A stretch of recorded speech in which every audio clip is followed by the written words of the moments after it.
रसाल को इम्प्रेस करने के लिए, उसे गिफ्ट देने के लिए हमारी दोस्त सुनैना को मरा हुआ बता दिया। मैंने आप पे हाथ उठाया, माफ कर दो मन्ने, गलती हो गई हमारे से। ऐसे नहीं, जमीन पे नाक रगड़ के माफी मांग। रसाल क्या कर रही है तू? पागल हो गई है क्या? मेरी तो हाथ कैसे उठाया तूने मुझ पे?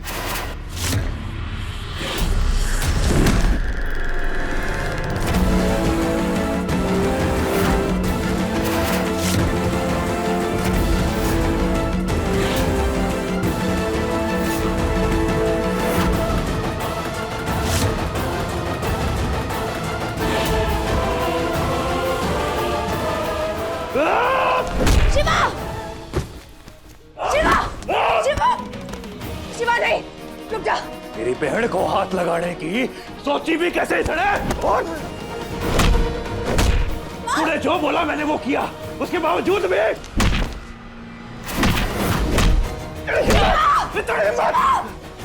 हमारी बहन को हाथ लगाने का सोचा भी कैसे?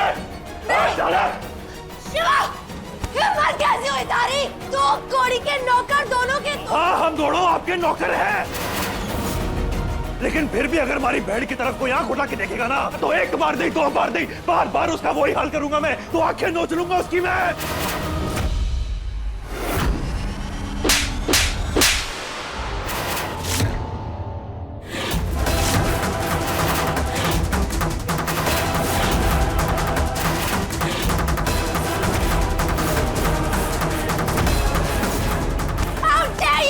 क्यों किया तूने? भगा दिया तूने उसे मेरी जिंदगी से। कभी ना होगा वो। क्यों? छोड़ दे उसे बस।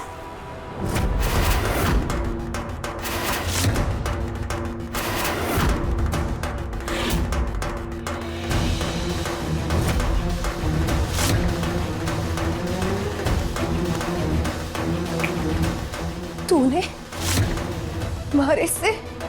हमारे जीवन की सबसे बड़ी खुशी छीनी है। अब तू देख, मैं तुझे बर्बाद करके रहूंगी।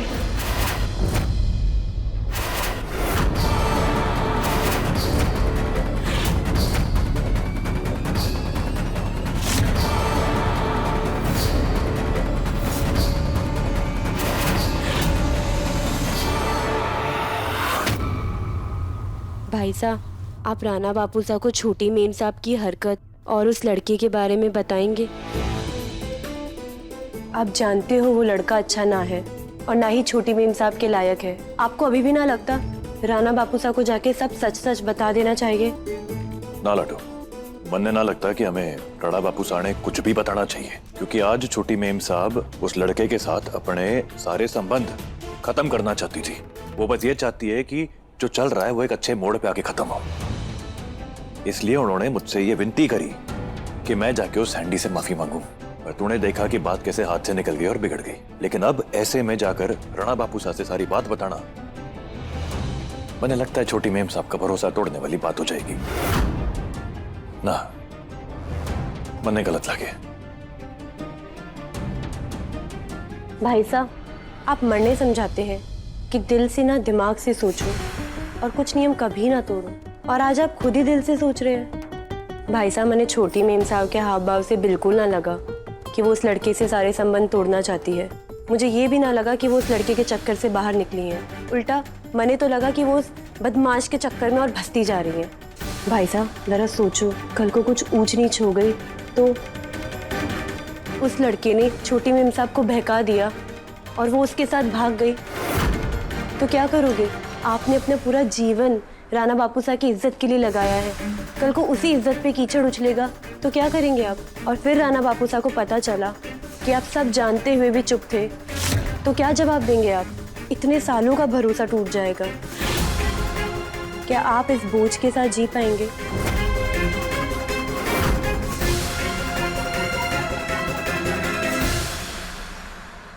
मुझे तो ये तीनों छोरे बहुत अच्छे लग रहे हैं हुकुम साहब। और पुरोहित जी ने ये भी कहा है कि ये तीनों संस्कारी और खानदानी हैं और पुरोहित जी के जानने वाले भी हैं। हमारे को तो ये अपने कनक के लिए बहुत अच्छा लग रहा है। इसकी जोड़ी तो हमारे कनक के साथ खूब अच्छी बनेगी, है ना?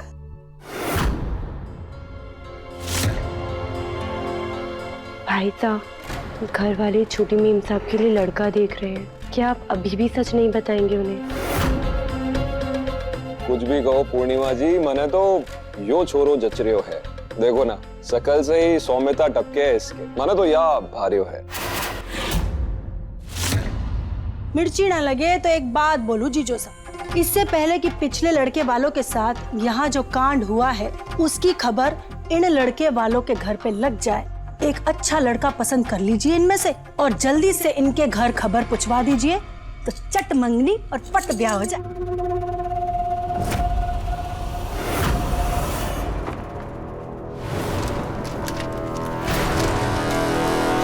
मालिक साहब जी।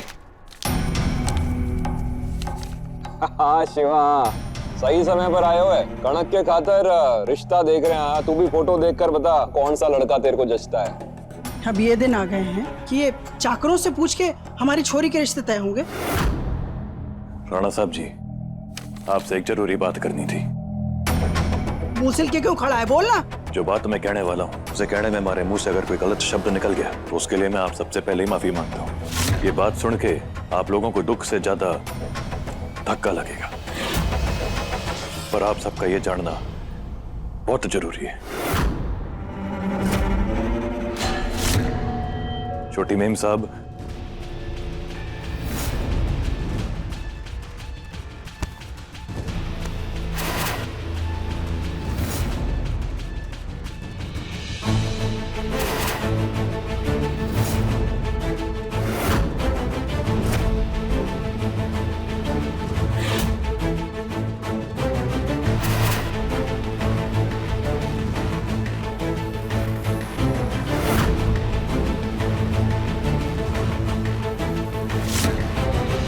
हमारी गलती यो है कि सब कुछ जान के भी मैं आज तक चुप रहा, क्योंकि साहब जी हमारे लिए आपकी इज्जत से बढ़ के और कुछ नहीं। मुझे लगा था कि मैं छोटी मेम साहब को समझा लूंगा, पर छोटी मेम साहब समझने को तैयार बिल्कुल नहीं।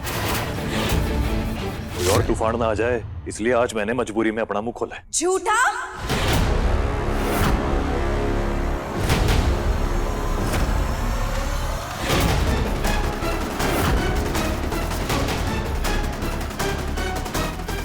झूठा मक्कार है ये, एक एक शब्द झूठ है इसका।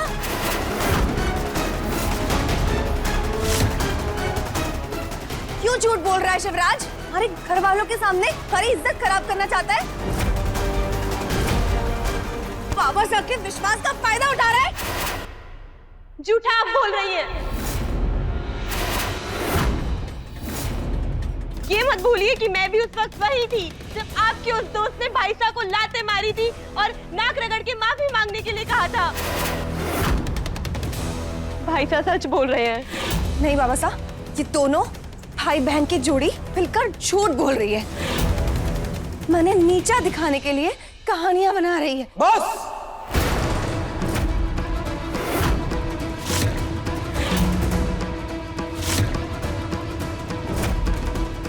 अब एक शब्द और नहीं। शिवा, सच के बोल। राणा साहब जी, आप अच्छी तरह जानते हो कि मैं मर जाऊंगा पर आपसे झूठ ना बोलूंगा। पिछली बार जब लड़के वाले छोटी मेम साहब को देखने आए थे तो ये घर पे ना थी, क्योंकि ये उसी लड़के से मिलने गई हुई थी। और साड़ ने उनको बचाने के लिए जो किया उसे उसकी सजा मिली थी। दो पैसे के चाकर अपनी बहन की इज्जत को बचाने के लिए मेरी बेटी की इज्जत पर तू लांछा लगाएगा? तेरी हिम्मत कैसे हुई यार? इसलिए मैंने कहा कि जो कह रहा हूं मजबूरी में कह रहा हूं। सच मानना ना मानना आप पे है। मिर्ची ना लगे तो एक बात बोलूं, थारे पास थारी सच्चाई को कोई सबूत हो तो दे। मान लेंगे कि तू सच्चा और ये झूठी।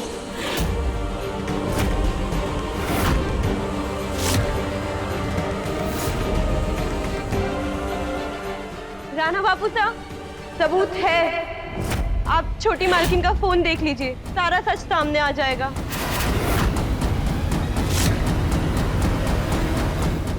बाबा साहब, आप ये रसाल की बातों में आकर आप हमारे पे शक करेंगे? माँ साहब, आप समझाइए ना बाबा साहब को। मैं झूठ ना बोल रही हूँ, मैं सच बोल रही हूँ। ऐसे हमारे फोन में कुछ भी ना है। रतन साहब, आपको अपनी बेटी पर यकीन करना चाहिए। इन 2 पैसे के चाकरों के लिए अपने कान मत कच्चे कीजिए। अगर आपको यकीन नहीं है, मुझे अपनी बेटी पर पूरा यकीन है। मुझे नहीं लगता कि इसका फोन देखना चाहिए। पूर्णिमा जी, आपके और हमारे बीच में ये तय हुआ था कि आप घर संभालेगी और हम बाहर के काम। लेकिन आज बात हमारी इज्जत पे है, इसलिए आज हम जो भी बोलेंगे वो आपको भी सुनना पड़ेगा।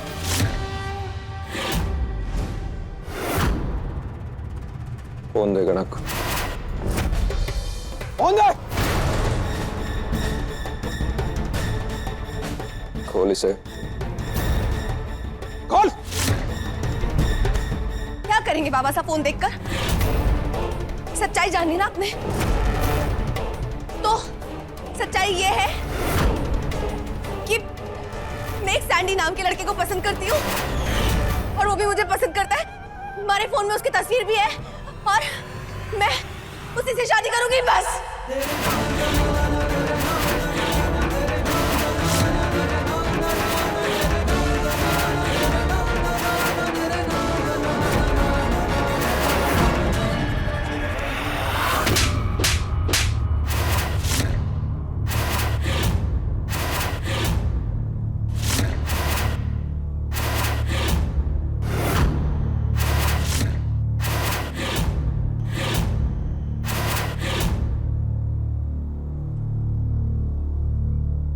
बचपन से लेके आज तक तेरी हर जिद पूरी की, तेरी हर नादानी को पूरा किया। हमेशा तेरे सामने खड़ी रही मैं इस घमंड के साथ कि ना मेरी छोरी है, कभी कुछ गलत ना करेगी। और तूने क्या किया मेरे साथ? तूने सिर्फ हमारी इज्जत भर को नहीं उछाला है, तूने एक माँ के विश्वास को तोड़ा है। तूने आज सबके सामने मेरे सर को झुका दिया।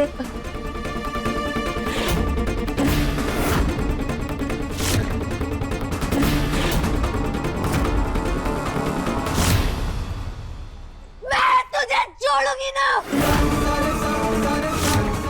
जान से मार दूंगी तने, जान से मार दूंगी शिवा, जान से मार दूंगी।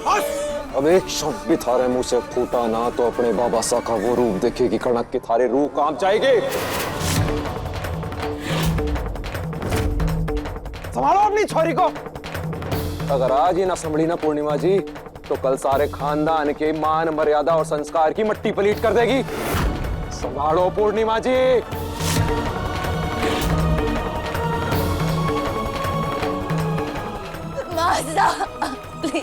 बस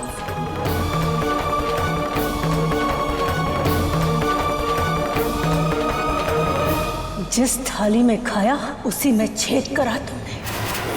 हो गई थारे कलेजे को ठंडक, दोनों के बीच में दरार डलवा दी।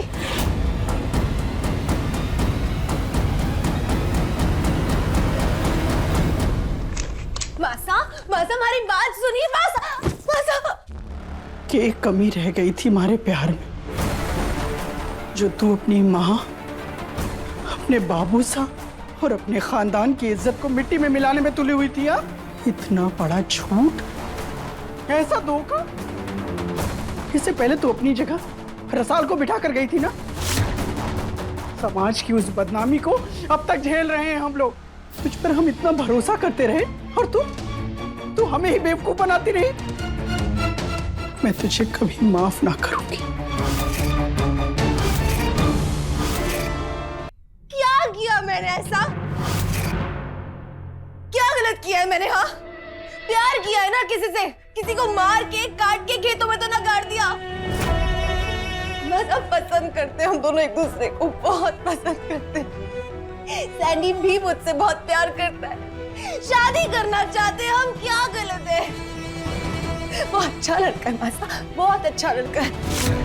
पर ना, आपको कैसे अच्छा लगेगा? आपको तो वो गलत ही नजर आएगा ना, क्योंकि उस शिवा ने कह दिया कि वो गलत है। ऐसा क्यों मासा? तेरे बाबू साहब बिल्कुल ठीक कहते हैं कि थारा ब्याह जल्द से जल्द हो जाना चाहिए, वरना तू तो खानदान की इज्जत को मिट्टी में मिलाने से ना चूकेगी। और अब मेरा भी यही मानना है कि तू ब्याह करके यहाँ से जितनी जल्दी चली जाए उतना अच्छा। मासा, मासा, मासा, मासा सही ना कर रही है हमारे साथ। मासा, खोलिए।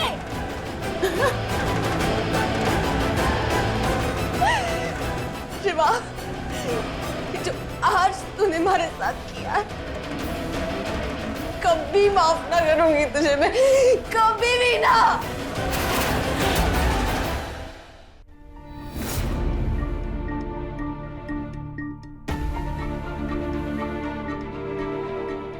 अरे शिवा, थारो धन्यवाद करने के खातिर बुलायो है तने। मालिक साहब जी, हमारी वफादारी आप ही की तो नाम है। मैंने जो किया वो हमारा फर्ज था। आपकी इज्जत की रक्षा करना ही तो हमारा धर्म है।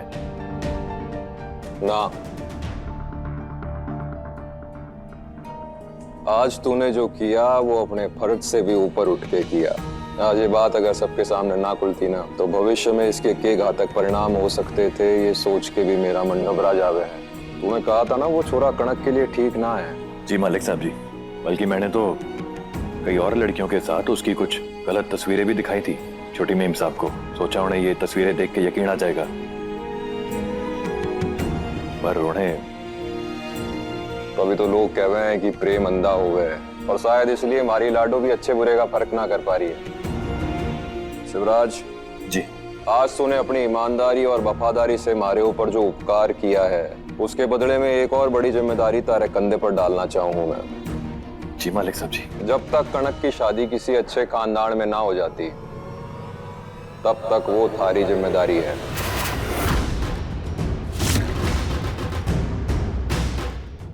ले पकड़, नजर रखना उस पे। जी मालिक साहब जी।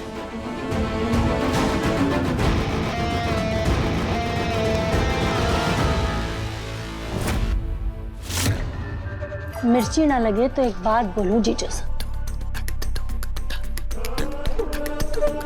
मैं फिसल गई क्योंकि फर्श चिकनो थो, लेकिन आजकल के जवान छोरा छोरी मुंह के बल इसलिए गिरे हैं क्योंकि जवानी की राय फिसलन भरी है। नए जमाने के छोरा छोरी है जीजो साहब, और ऊपर से ये मोबाइल फोन। उनके एक हाथ में मोबाइल फोन होवे और दूसरे हाथ में दिल लेकर घूमे हैं। और एक मैं हूँ, एक वो दिन थो और एक आज को दिन है। मजाल है हमारी नजर इधर से उधर कहीं गई हो, या किसी मर्द पे हमारी नीयत फिसली हो।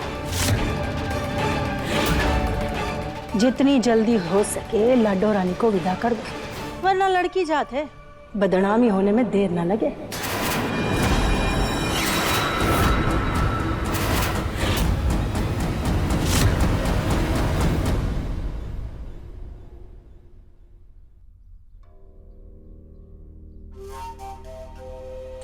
वाह वाह वाह, क्या बात है हमारी चमक चकोरी।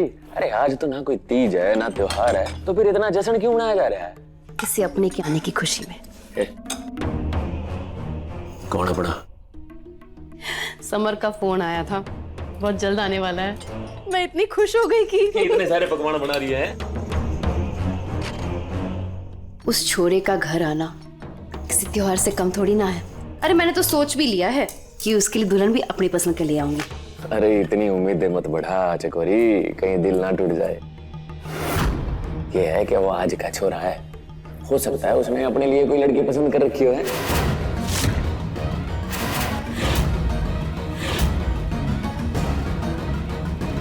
तूने ऐसे सोच भी कैसे लिया?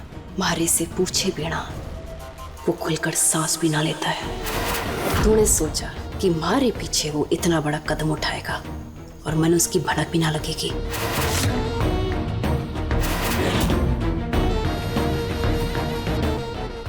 चकोरी, अरे तू तो भड़क गई, गुस्सा मत कर। मैं तो ऐसे ही बोल रहा था। अरे जुबान है, फिसल गई, माफ कर दे। मैंने पता है, मैंने उसे जन्म ना दिया है और वो हमारा खून ना है, पर मैंने उसे पाल पोस कर बड़ा किया है। उसकी सांसें हमारे हवाले हैं। आज तक मैंने जो कुछ भी चाहा ना, उससे सिर्फ वही किया है। पता है ना तने, जान छिड़कता है हमारे पे वो, और तने लगता है कि वो हमारी पसंद को ठुकरा कर अपनी पसंद की लड़की ले आएगा। पता है, जब समर पहली बार अपना नया फोन खरीदा था, तू फोन ले आया? हाँ, लेकिन सिर्फ वो जो आपको पसंद था। सच बताओ, ये मने पसंद था इसलिए लाया या तने पसंद था इसलिए लाया? ताई जी, आपके समर को वही पसंद है जो आपको पसंद है। मारे लौटे सर, आज तक अपने कपड़ों के रंग से लेके किताबों तक तूने वही किया है जो मैंने चाहा है। मैंने पता है तू बहू भी हमारी पसंद की ही लाएगा। ताई जी, ये तो मेरी जिंदगी का सबसे बड़ा फैसला होगा। जिसने मुझे जिंदगी दी वो आप हो, तो ये फैसला भी आप ही करोगे। बेटा, जब तुम्हारे पे इतना विश्वास करता है ना, मुझे बहुत अच्छा लगता है।